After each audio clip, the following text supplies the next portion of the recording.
우리는 매주 그리스도 중심의 삶을 주제로 골로새서 말씀을 살펴보고 있습니다.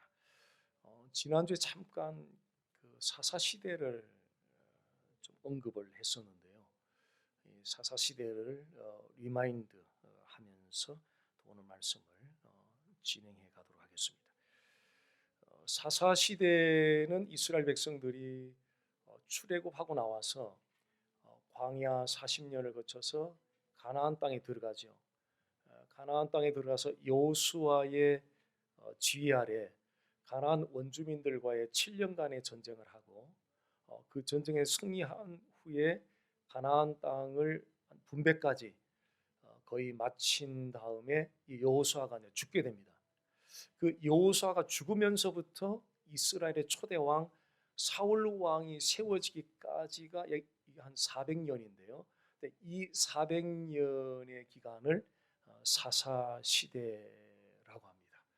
이 400년의 사사 시대 기간 동안에는 특별히 그 이스라엘 백성들을 다스리던 사람들 그들을 사사들이라고 합니다. 이 사사들에 의해서 이제 나라가 다스려졌습니다. 그런데 이 사사 시대는 이스라엘 역사 가운데 평가하기를 가장 영적으로 암울하고 타락한 시대가 사사 시대라고 평가를 합니다. 오늘날 우리는 이 사사 시대를 좀 집중적으로 좀 들여다볼 필요가 있는데요. 왜냐하면은 그 사사 시대와 거의 비슷하게 보조를 맞추는 부분이 대단히 많아 보이기 때문에 그 사사 시대가 왜 이스라엘 역사 가운데 가장 영적으로 암울한 그런 시대로 전락할 수밖에 없었는지를 이 히스토리 리핏이라는 단어가 있잖아요. 우리 히스토리를 배우는 중요한 목적은 리핏하지 않기 위해서 그런 거거든요. 역사의 실패를 리핏하지 않기 위해서 히스토리 공부를 특별히 이제 하게 되는데 이 사사 시대가 남겨놓은 그 역사적인 교훈. 사사기 2장 10절에 보면은 사사 시대의 문제점을 한 센텐스로 그대로 기록을 해놨는데요. 여호와를 알지 못하며 여호와께서 이스라엘을 위하여 행하신 일도 알지 못하였더라고 기록하고 있습니다. 여기서 중요한 두 가지 포인트가 나옵니다. 이스라엘 백성들이 여호와 하나님이 누구신지를 모르고 또 여호와 하나님이 그들을 위해서 행하신 일이 무엇인지를 몰랐습니다. 여호와 하나님이 누구시며 인격, 여호와 하나님이 무엇을 행하셨으며 사역, 인격 사역, 복음의 중요한 양대 축입니다. 사사 시대가 이렇게 전락할 수밖에 없었던 근본적인 이유는 구약의 복음, 소위 복음을 그 민족이 놓쳤기 때문에 결국은 역사 가운데 가장 암울한 어두운 시대로 전락하고 말았다 하는 것입니다. 복음을 놓친 결과. 자, 오늘날도 이제 그대로 이제 들여다보면 좋은 이게 메시지를 바라볼 수 있을 것 같습니다. 제가 아는 어떤 목사님이 LA 쪽에서 담임 목회도 10년 하시고 PhD도 2개나 가지고 있는 분이신데 담임 목회를 내려놓고 영국으로 선교를 떠나셨어요. 영국으로 선교를 떠나기 전에 영국을 온 전체 영국을 동네마다 다니면서 교회를 다 답사를 하면서 영국 교회 현실을 좀 살펴봤는데 대부분이 다 무너져 있고 그나마 정말 성령의 은혜가 충만히 있는 그런 교회들을 쭉 조사를 해보니까 공통점이 나오는데 그 공통점이 아직도 주 예수 그리스도의 원색 복음, 단순한 복음, 주일학교 반사 선생님들에게 배웠던 기초 복음을 줄기차게 선포하고 그 기초 복음에 감격하는 그 교회들은 다 무너지는 가운데도 여전히 하나님 나라를 향한 불이 붙고 있더라. 그분이 실제로 답사하고 리포트했던 내용입니다. 복음이 중요한 이유는요.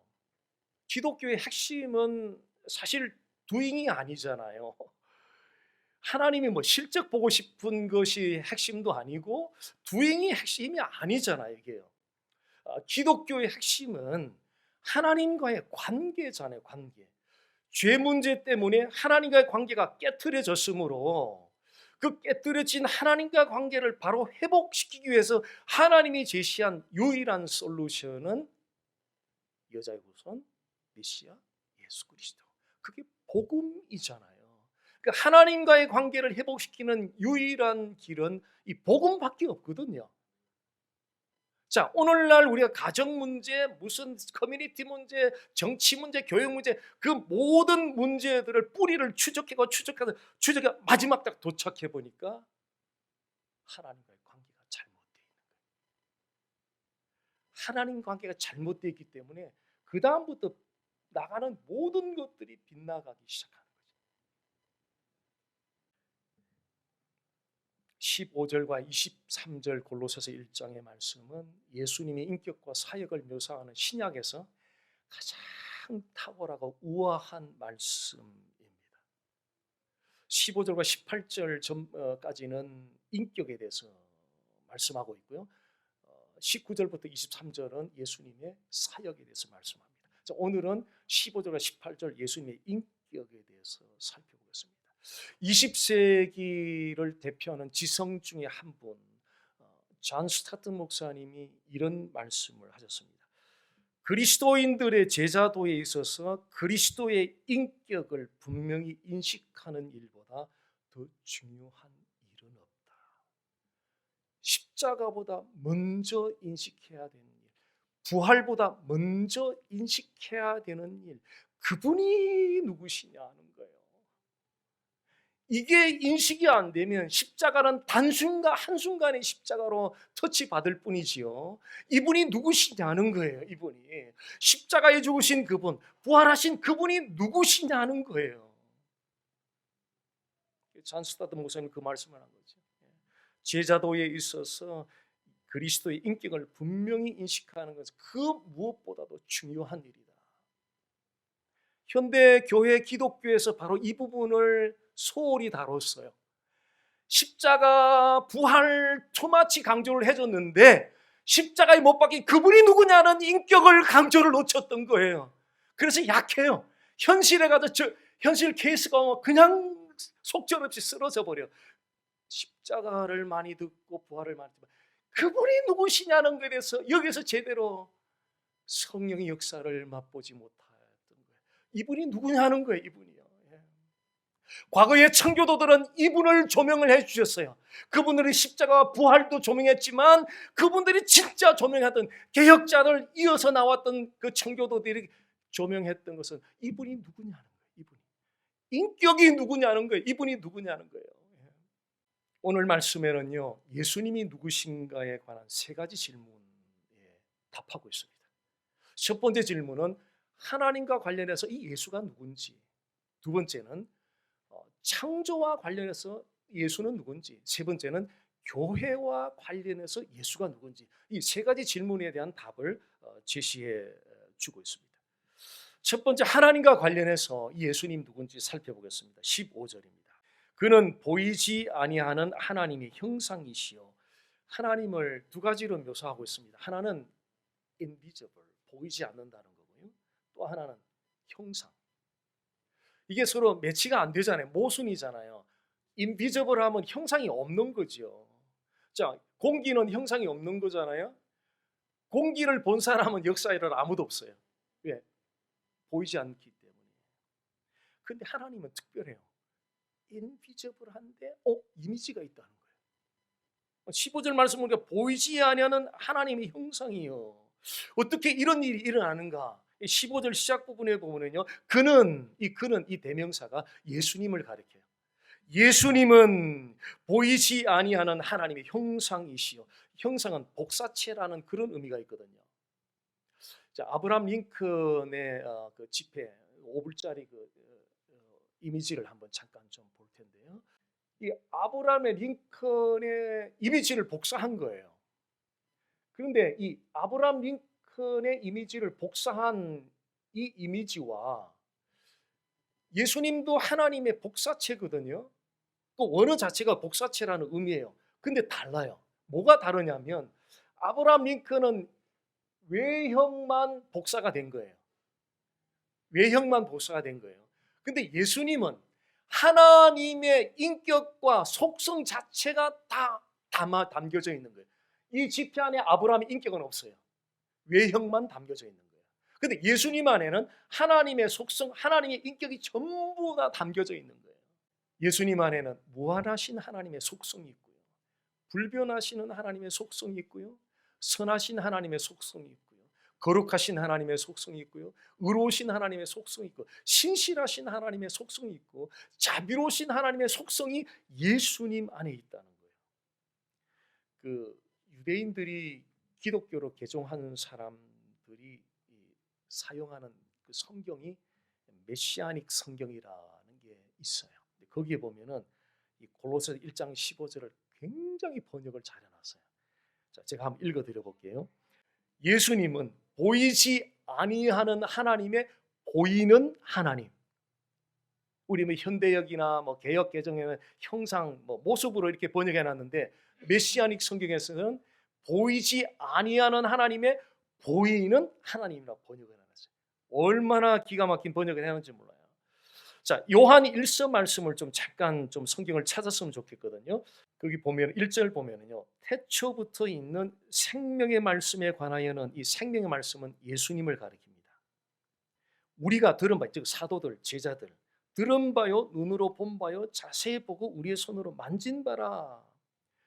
예수님의 제자들이 보이는 하나님이신 예수님을 들어봤고 눈으로 목격했고 직접 만져봤다는 거예요. 3년간 예수님의 훈련을 받으면서 함께 동고동락하면서 그들은 들었고 눈으로 목격했고 예수님을 직접 만져봤다는 거예요. 이보다 하나님을 더 실제적으로 우리가 느낄 수 있는 길은 없을 것 같아요.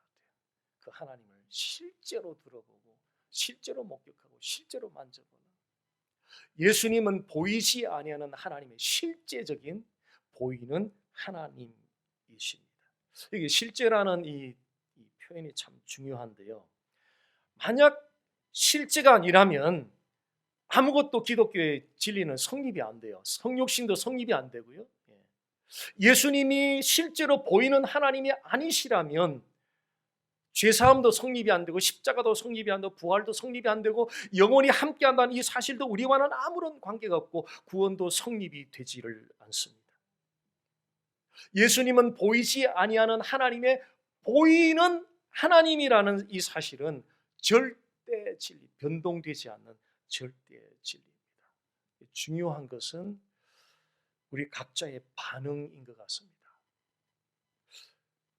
이 진리에 대해서 우리가 교회를 웬만큼 다닌 분들은 다 들어봤거든요. 다 들어봤어요. 웬만큼 교회 다니면은 지저스가 가시라는 거 다 들어봤습니다. 그런데 이론적으로 관념적으로 아는 것은 삶의 현실의 케이스에 직접 적용이 안 된다는 거예요. 적용할 능력 자체가 전혀 생기질 않는다는 거예요. 그래서 제자들도 예수님과 함께 동고동락하며 훈련을 받았지만 그것이 실제가 되지 않은 상황에서는 풍랑이니까 그 앞에서 그냥 자지러져 버리고 혼비백산 되어버렸죠. 그래서 예수님이 그들에게 레슨했던 것은 It is I. 그 제자들이 놓치고 있었던 것은 I, 예수님이 누군지를 실제로 체험하고 고백하는 일에 그들이 페일하고 있다는 사실을 캐치한 예수님은 다른 레슨을 하지 않으시고 It is I, 나야 나. 내가 누군지 정말 알 수 없느냐, 이런 거죠. 성령 안에서 예수님이 보이지 아니하는 실제로 보이는 하나님이라는 사실이 믿어지면요, 믿음의 확신이 찾아와요. 믿음의 확신이 찾아오면은 삶의 모든 케이스에 적용할 능력이 생기기 시작하는 거예요. 오늘 우리에게 필요한 것이 이 능력이 필요하거든요. 관념적으로 피상적으로 아는 것은 들을 때는 아멘으로 화답하지만 실제로 삶의 현장에 가서는 전혀 적용시킬 힘이 안 생긴다는 거예요. 왜냐하면 관념과 피상과 이론적으로 머리 지식으로 가지고 있기 때문에 실제로 적용시킬 능력이 안 생긴다는 거예요.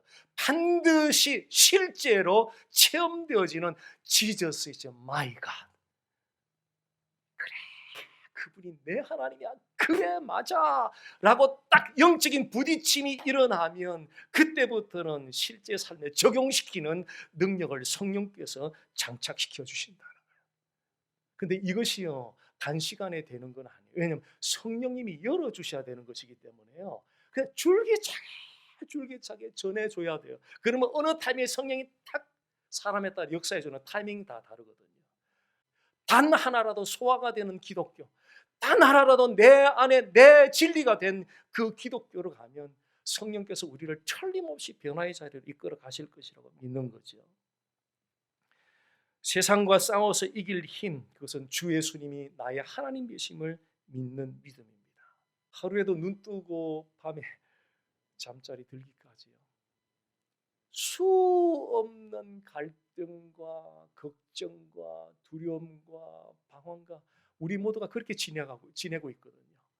그 순간순간이 믿음으로 이겨내지 않으면 그냥 우리는 맥없이 쓰러지는 날을 많이 살아갈 수밖에 없게 됩니다. 주 예수가 나의 하나님, 예수님은 나의 하나님. 무슨 일을 만나든 무슨 걱정이 찾아오든 어떤 두려움이 찾아오든 예수님은 나의 하나님, 예수님은 나의 하나님. 천지가 계획하는 일이 있어도 예수님은 나의 하나님, 이것이 머리 지식이 아닌 가슴을 페네트레이트하는 관통하는 실제가 될 수만 있다면 우리는 지금까지보다는 다른 길을 틀림없이 걸어갈 수가 있습니다. 예수님은 보이지 아니하는 하나님의 보이는 하나님이십니다. 두 번째, 창조와 관련하여 예수님이 어떤 분인지 살펴보겠습니다. 15절 말씀 다시 보면요, 모든 피조물보다 먼저 나신 이시니. 여기 먼저라는 단어를 좀 주목할 필요가 있습니다. 초대교회 당시 아리안주의자들, 그리고 오늘날 여호와 증인 사람들, 이런 문자적으로 해석을 해서 모든 피조물들 가운데 제일 먼저 창조된 피조물로 그렇게 해석을 해요. 그래서 그들은 예수님이 하나님이라고 인정하지 않아요. 그래, 헬라 원어에 보면요, 문법적으로 보면 이 먼저 나신 이가 단수로 돼 있거든. 단수. 만약 복수로 돼 있으면 여러 피조물들 가운데 하나를 지칭하는데 이게 헬라 문법 자체가 단수로 되어 있어요. 이 단수는 독보적인 우월성을 의미하거든요. 독보적인 우월성. 그 예수님은 다른 피조물들과는 차원이 다른 독보적인 우월성을 가진 분이라는 것을 의미하는 그런 문법입니다. 근데 여호와 증인이나 아리안주의자들은 이걸 그대로 문자적으로 해석을 해서 모든 피조물보다 첫 번째로 창조된 피조물이다. 그래서 예수님은 하나님이 아니다라고 주장을 하는 거죠. 자, 요한복음 1장에 가서요, 한번 좀 잠깐 살펴보겠습니다. 142페이지입니다. 태초에 말씀이 계시니라. 이 말씀이 하나님과 함께 계셨으니 이 말씀은 곧 하나님이시니라. 태초에 천지가 존재하기 그 전 영원한 시간에 이 말씀은 예수님을 가리키거든요. 예수님이 계시니라. 이 예수님이 하나님과 함께 계셨으니 예수님은 곧 하나님이시니라. 3절에 만물이 예수님으로 말미암아 지은 바 되었으니 지은 것이 하나도 예수님이 없이는 된 것이 없느니라. 예수님은 창조와 관련한 어떤 분이신가? 예수님은 만물을 지으신 창조주 하나님이십니다. 다시 본문으로 돌아와서요, 골로새서 1장 16절 17절에 거기서도 대명사 그를 예수님으로 대입해서 읽어보겠습니다. 만물이 예수님에게서 창조되되 하늘과 땅에서 보이는 것들과 보이지 않는 것들과 혹은 왕권들이나 주권들이나 통치자들이나 권세들이나 만물이 다 예수님으로 말미암고 예수님을 위하여 창조되었고 또한 예수님이 만물보다 먼저 계시고 만물이 예수님 안에 함께 섰느니라. 예수님은 만물을 지으신 창조주 하나님이십니다. 이 사실이 실제로 믿어질 수 있다면 우리의 삶에는 틀림없이 놀라운 변화가 있을 것입니다. 예수님은 하나님으로서 만물을 창조한 첫 창조주, 첫 창조의 창조주이시면서 동시에 죄인들을 새롭게 변화시키는 새 창조의 창조주 하나님이시기도 합니다. 자, 예수님으로 인하여 변화의 능력을 체험했던 대표적인 인물 한 사람 좀 소개해 드리겠습니다. 이건 좀 중요한 부분인데요. 사도행전 18장 24절, 알렉산드리아에서 난 아볼로라 하는 이 아볼로라는 인물이 나오는데요. 아볼로가 태어난 곳이 알렉산드리아. 이 알렉산드리아는 큰 대학도 있고 큰 도서관도 있는 한마디로 지성의 도시예요. 지성인들이 많이 모여 사는 그런 도시입니다. 유대인이 에베소에 이르니 이 사람은 언변이 좋고 성경에 능통한 자라. 이 아볼로는 성경에 아주 능통한 사람이었습니다. 오늘날로 말하면 신학교 교수님 정도는 됐을 것 같습니다. 그가 일찍이 어렸을 때부터 주의 도를 배워, 아볼로는 어렸을 때부터 하나님 말씀을 배웠습니다. 열심으로 예수에 관한 것을 자세히 말하며 가르치나 어려서부터 배워서 많이 알고 있는 성경에 능통한 것으로 회당에서 가르쳤습니다. 그런데 그에게 한 가지 한계가 있었습니다. 그것은 요한의 세례만 알다름이라. 요한의 세례가 대표하는 것은 회개의 메시지죠. 세례 요한의 역할은 회개케 하는 그 세례를 베풀었습니다. 회개의 메시지. 그리고 이분이 메시아라는 메시아. 거기까지는 아볼로도 알았던 것 같아요. 그런데 풀복음인 십자가와 부활, 재림, 승천, 재림, 풀복음까지는 아볼로가 풀리 이해를 못했던 것 같아요.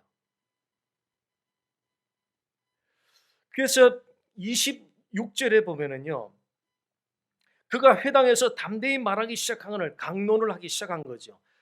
브리스길라 아굴라, 이 사람들이 이제 평신도 부부잖아요. 바울과 함께 동역했던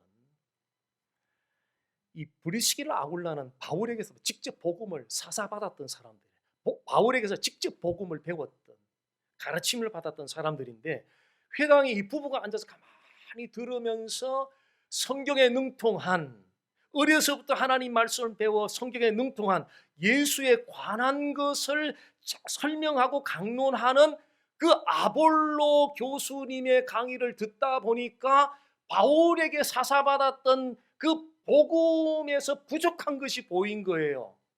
그래서 보니까 그다음 보니까요, 26절에 데려다가 하나님의 도를, 즉 복음을 더 정확하게 풀어 이르더라. 집으로 초청을 한 거. 강의 끝나고 아볼로 교수님을 집에 모시고 평신도 부부가 바울에게 배웠던 복음을 자세하게 풀어서 설명을 해 준 거예요. 이 놀라운 사건이죠, 이거요. 27절에 아볼로가 아가야로 가서, 아가야는 고린도를 수도로 하는, 요즘으로 말하면 스테이트 정도 되겠죠. 고린도 교회를 간 거예요, 아볼로가. 형제들이 그를 격려하며 제자들에게 편지를 써 영접하라 하였더니 그가 감에 은혜로 말미암아 믿은 자들에게 많은 유익을 주니, 아볼로가 브리스길라 아굴라가 전해주는 그 복음, 풀복음을 듣고 고린도 교회에서 전하기 시작해서, 그랬더니 고린도 교회 성도들이 많은 유익을 얻었다. 그 비밀이 무엇인가? 28절에 보니까 이는 성경으로서 예수는 그리스도다. 브리스길라 아굴라 부부의 풀복음 스토리를 듣기 전에는 예수에 관한 것, 세례 요한이 세례까지만 아는 예수에 관한 것을 능통한 대로 잘 강론을 했는데, 브리스길라 아굴라 부부로부터 복음을 자세히 듣고 나서는 아볼로 교수님이 완전히 바뀌어져 버렸어요. 메시지가 심플해져 버렸어요. 예수는 그리스도라고 심플해지다 보니까 유대인들의 말문을 탁 막아버렸어요. 그 논쟁하기 좋아하는 사람들의 말문이 탁 막아버린 거예요. 복음 앞에서 그들의 말문이 막혀버린 거예요. 그리고 그 이후부터 아볼로는 예수는 그리스도라고 전하기를 끝까지 사역을 하게 됩니다. 예수님은 첫 창조하신 창조주이실 뿐 아니라 죄인들을 새롭게 변화시키시는 새 창조의 창조주라는 사실을 믿는 믿음을 가진 자들에게는 아볼로 교수가 경험했던 이런 변화를 경험하게 된다는 것입니다. 자, 세 번째는 교회와 관련해서 예수님이 어떤 분인지 좀 보겠습니다. 교회와 관련해서 8절 말씀 보면요. 그는 시작 부분에 그는 몸인 교회의 머리시라. 자, 교회와 예수님과의 관계를 몸과 머리로 신체에 비유를 했거든요. 머리는 두 가지 개념이 있습니다. 시작과 통치. 즉 예수님의 교회의 시작 창시자이시고 그리고 예수님의 교회를 통치하시는 통치자. 예수님은 교회의 창시자이면서 예수님의 교회의 통치자이시다. 자, 이 사실을 진실로 우리가 믿을 수만 있다면 틀림없이 우리는 이 교회 생활에 지대한 영향을 끼칠 거라고 생각합니다. 예수님이 창시자시고 예수님이 통치자라는 사실. 이 두 가지 사실에 지대한 영향을 받았던 교회가 초대 예루살렘 교회입니다. 그 교회는 성도들 간 친밀한 교제가 있었고요. 성도들의 어려움을 돌보는 희생적인 사랑이 있었고요. 모일 때마다 함께 기도하고요. 모일 때마다 하나님을 찬미하고 모일 때마다 함께 기도하는 그런 아름다운 교회였습니다. 그런 아름다운 교회를 가꾸었던 중요한 비밀 한 가지를 사도행전 2장 42절은 우리에게 알려주고 있습니다. 그들이 사도의 가르침을 받아 초대 예루살렘 교회가 어떻게 이렇게 서로 간에 친밀한 교제를 나누고 희생적인 사랑을 서로 베풀고 모일 때마다 합심해서 기도하고 무슨 일만 있어도 같이 기도하고 기도합시다, 기도합니다, 기도합시다, 기도합니다. 어떤 분이 그런 고백을 했다고 그러는 것 같아요. 돈이 없거나 다른 것 때문에 하나님 일을 못 해본 적은 단 한 번도 없었다고. 만약 하나님 일을 못했다면 아마 기도가 부족해서 못했을 거라고. 한동대 총장님이 어제 여기 복음방송 인터뷰 중에서 그 이야기를 하더라고요. 우리가 하나님 일을 못했다면 돈 때문도 아니고 다른 것 때문도 아니고 우리가 기도를 하지 않았을 것이라고. 이 교회는 모일 때마다 기도했고요. 뭐가 있다면 무조건 기도합시다. 기도합시다. 기도합니다. 이 응원과 격려를 서로 보내면서 성이나 기도합니다. 기도합시다. 한 사람을 살릴 수 있고요. 교회를 살릴 수 있습니다. 그 사도들이 이 사도는 이게 복수거든요. 가르침은 단수예요. 사실은 사도들이에요, 이게. 근데 가르침은 단수, 하나의 메시지였어요. 자, 사도행전을 시간 나시면요. 2장부터 28장까지 정독으로 읽으면서 사도들이 전했던 메시지는 전부 다 언더라인해서 해서 통계를 내보십시오. 다 또 한 가지 메시지. 예수는 주시오. 예수는 원수의 구주시오. 예수는 그리스도시오. 심플 메시지가 한결같이 하나의 메시지만 전하고 있다는 사실을 우리는 발견하게 됩니다. 여러 사도들이 전했지만 그들이 전했던 메시지 한 가지. 그리스도 예수의 복음을 전했다는 거죠. 어떻게 이 초대 교회가 그렇게 교회 창시자이시고 통치자인 그리스도의 통제를 받으면서 그렇게 아름다운 교회의 모습을 세워져 갈 수 있었을까? 그 비밀은 그들은 모일 때마다 사도들로부터 다른 메시지를 받은 것이 아니라 그들이 기대하고 그들이 사도들에게 요구했던 갈망했던 메시지는 막연히 좋은 말씀이 아니라 막연히 좋은 몇 가지 표현의 정도의 메시지가 아니라 우리가 듣고 싶은 것 그리스도 예수의 가스펠 복음이었다는 거죠. 성령이 그 복음의 역사를 했다는 거죠. 교회와 관련하여 예수님은 교회의 창시자이며 교회의 통치자이신 하나님이십니다. 예수님이 제자들에게 던진 질문, 아마 지상에서 가장 중요한 질문일 것 같습니다. 그것은 너희는 나를 누구라고 생각하느냐? 이 질문 앞에 우리는 죽을 때까지 서봐야 된다고 생각합니다. 나에게 그 예수는 관념 속에 갇혀 있는 그 예수가 아닌 실제 내 가슴을 관통하는 실제 컨페션에서 그 예수가 나에게 어떤 분인가를 우리는 대답할 수 있어야 할 것입니다. 결국 이 작업을 하는 것입니다. 설교도 이 작업을 하는 것이고요. 양육도 이 작업을 하는 거예요. 막연한 교육의 티칭을 하는 것이 아니라 막연한 인포메이션을 전달하는 것이 아니라 심장들 속에 그리스도 예수를 플랜팅해 주는 이것이 바로 기독교육과 세상 교육의 차이점이라는 거예요. 심장 속에 박아주는 거예요. 플랜팅하는 거예요. 그러면 그 다음부터는 복음이 알아서 뛰기 시작하고 일하기 시작하고 달리기 시작할 것입니다.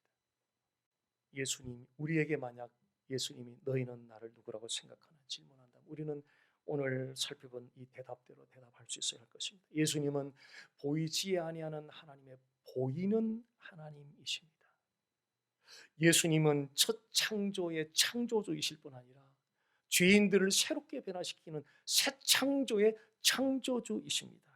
예수님은 교회 머리로서 교회를 시작하신 창시자이시며 파운더이시면서 교회를 통치하는 통치자이십니다. 예수님은 실제로 하나님이시기 때문에요, 우리의 연약함을 실제로 도와주실 수 있어요. 실제로 도와줄 수 있어요. 그래서 끊임없이 그분을 신뢰하는 거죠. 자, 우리 냉정하게 한번 생각해 봤으면 좋을 것 같아요. 우리가 많은 일, 많은 업적들도 많이 남기지만 하나님의 최고의 관심은 그 업적과 일이 아니라 메인은 그것이 아니라 그런 프로젝트들을 통해서 많은 장애물들이 올 때 장애물들을 피해서 가는 것이 아니라 뛰어오라고, 뛰는데 필요한 것은 나를 좀 트러스트하라고. 결국은 우리 신앙의 여정 순례자의 길은 하나님을 신뢰하는 법을 작년보다는 올해보다는 내년이 더 신뢰하는 법을 배워가는 과정이라는 거죠. 이스라엘 백성들이 40년간 하나님이 훈련하던 가장 키포인트는 하나님을 신뢰하는 법을 배우도록 했다는 거죠.